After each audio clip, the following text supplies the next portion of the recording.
pessoal, tudo bem com vocês? Eu espero que sim. Meu nome é Mariana e este aqui é o canal Sobrenatural. Bora de relato sobrenatural? E o relato de hoje é este aqui. O diabo queria levar meu avô. Mas antes de contar esse relato, eu quero pedir a você que gosta do canal, deixa o like aí no início. Isso vai ajudar muito aqui na divulgação do canal. Se esse vídeo também tiver a função de hypar, hype ele aí pra mim, que vai ajudar também muito aqui na divulgação do canal e na entrega dos vídeos. Se você ainda não é inscrito no canal, se inscreva aí para não perder nenhuma novidade. Se tiver algum relato, o e-mail tá aqui ó, na descrição do vídeo, acaso vocês queiram aí me mandar. Se quiserem me seguir nas outras redes sociais também, os links estão todos aqui na descrição deste vídeo. Mas agora chega de papo, chega de enrolação e bora para este relato que se chama O Diabo Queria Levar Meu Avô.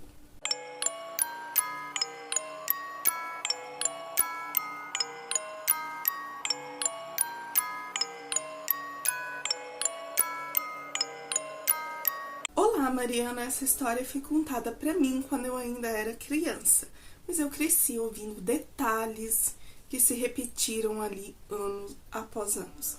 Minha mãe cresceu numa casa bem simples, nos arredores de uma vila que ficava no interior de São Paulo. O avô dela, meu bisavô, era um homem quieto, daqueles que guardavam muito segredo. Ele passava as tardes sentado numa cadeira de balança, no alpendre que ficava ali na casa, de onde via ali o tempo passar. Às vezes até chamava minha mãe para conversar, mas não era história de niná, histórias próprias ali para criança, já que a minha mãe era criança na época. Ele sempre avisava que o que contava era coisas de terror, coisas horripilantes. Dizia que um dia eles viriam buscá-lo. Repetia isso com uma certeza inquietante.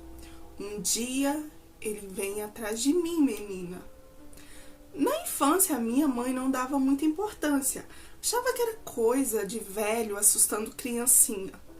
Mas com o passar dos anos, ela começou a entender que não era simplesmente brincadeiras. Ela cansou de ver ele rezando baixinho no quintal, às vezes até de madrugada, ajoelhado com uma Bíblia na mão e o crucifixo que ele nunca tirava do pescoço, dizendo ser um presente que ganhou da sua mãe para proteção. Às vezes ele chorava também baixinho, nunca explicava o motivo, só dizia que carregava coisas do passado que ninguém precisava saber. Quando a minha mãe fez 10 anos, o avô começou a dizer que tinha sido um homem muito mau. Nunca entrava em detalhes, só falava. Eu fui muito ruim mesmo, e agora eu espero para pagar o preço. Ninguém sabia do que ele estava realmente falando. A esposa dele, a minha bisavó, já havia falecido, e a única resposta que a minha mãe conseguiu dela quando perguntou, quando ela ainda era viva, foi que é melhor não perguntar muito. O seu avô tem histórias que é melhor deixar quietas. Um dia, já bem debilitado, o avô desapareceu. A porta da casa estava aberta. Ninguém viu para onde ele foi, ele estava sozinho nesse dia. As janelas estavam todas trancadas, só a porta da sala aberta. A polícia achou que ele devia ter ido visitar algum parente ou conhecido por ali perto e esqueceu a porta aberta. Mas conforme as horas foram passando, ele não voltou. E o desespero começou a tomar conta ali da família. Começaram a procurar por todo o canto. Foi quando perceberam que o facão antigo dele, que ficava guardado num porão, tinha sumido também. Ele sempre dizia, brincando: se ele vier, eu vou estar com o facão esperando. Ninguém sabia quem que era esse que viria buscá-lo. Ele só falava isto. Na época, todos riam dessas palavras, mas naquele dia ninguém achou graça. Organizaram então uma busca na mata próxima ali da casa. Alguns foram de moto, outros a pé, armados ali com lanternas e armas. Minha mãe não pôde ir, pois era menor de idade, era criança, como falei. mas depois ela escutou tudo o que aconteceu. Já quase amanhecendo, um dos vizinhos voltou correndo e disse que havia o encontrado, caído perto de uma estrada abandonada que ficava no meio da mata. Ele estava bem fraco, estava desacordado, coberto com a lama, e o facão ainda estava entre uma de suas mãos. Tinha uma marca estranha no braço, parecendo uma queimadura, só que com o formato de uma mão, com dedos. Mas os dedos eram enormes, humanoides. Não tinha como ser uma marca de uma mão humana. E ninguém sabia como que uma mão iria queimar, né? Deixar a marca ali daquele jeito, como se fosse uma queimadura mesmo. Nenhum animal da região seria capaz de deixar aquilo, e não havia pegadas nem indícios de lutas no local.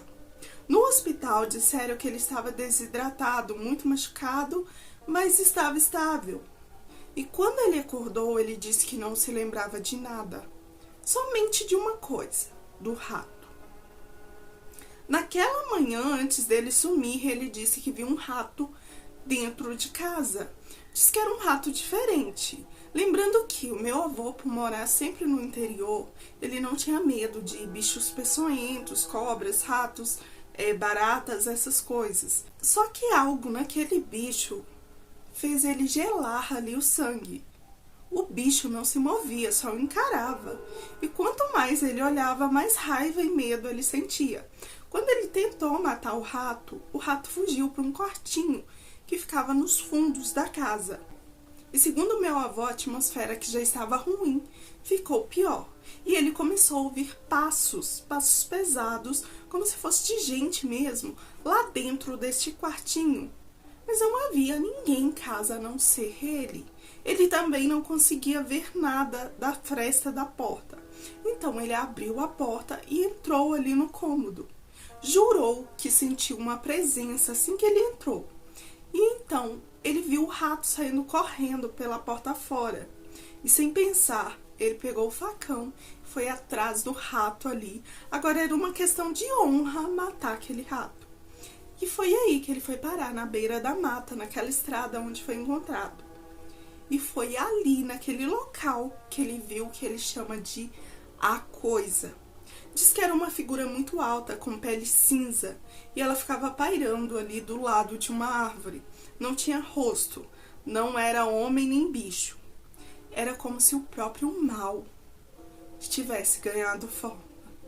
Ele sentiu ali o ar ficar mais pesado, um cheiro de queimado misturado com enxofre ou carniça. Ele não sabe muito bem explicar o cheiro que ele sentiu. E a única coisa que ele se lembra é que aquela criatura chegou perto dele e colocou a mão no braço dele. E ele gritou muito, pois sentiu o braço queimar, como se algo tivesse cravado ali dedos de fogo na pele. E depois ele teve o apagão. Ele acreditava que só não foi levado por aquilo, pois estava com um crucifixo que a mãe dele havia lhe dado, ainda na juventude. Um objeto que ele nunca tirava do pescoço. Ele dizia que aquele ser era o próprio diabo, pois mesmo a mãe dando aquele crucifixo pela proteção, ele dizia que a mãe havia feito coisas muito erradas. Inclusive prometido a alma dele, a alma do meu bisavô, a esse ser.